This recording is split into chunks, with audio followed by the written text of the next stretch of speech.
انا سعيد بيهم في ظل ظروف البرد القارس وجايين من محافظات مختلفه، بس ما شاء الله عليهم شرفوني.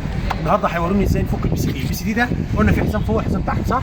في توكه، في سكوتش، سامعين السكوتش ده؟ فكيت السكوتش وقف تحت الاف، باجي طالع واحده واحده. هذا الايد اهي في الكرسي، بيسموه الكرسي او المقبض بتاع البي سي دي.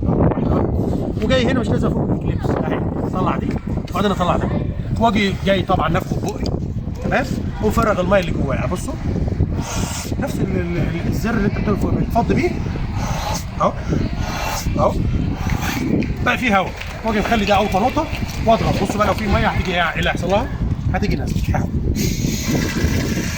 تعرف تعمل لي دي العمليه دي؟ يلا يا كابتن وريني الفك. هاتوا الكره والكوتش. الكوتش الاول وبعدين اف، اطلع بقى لفوق. ايدك فين الكرسي؟ يعني لفوق. ايوه انفخ يلا وفضي.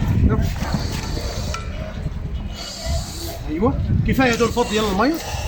ارفع بقى يا كابتن. انت بتفكه كله؟ ما انا عمال نقول فكيته كله ليه؟ ما انا مسجلها، انا قلتها في الفيديو.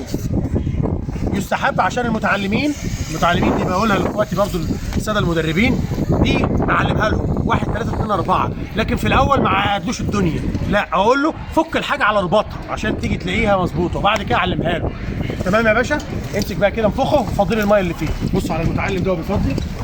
خلط. احنا عملنا ايه هنا؟ بتدور اهو يا جميل اهو. يلا احضنه كده، ايدك على الزرار اللي تحت. يلا الزرار اللي كان بيفضي وتحت بقى، اتك على الزرار اللي تحت. تفرد الخطوط.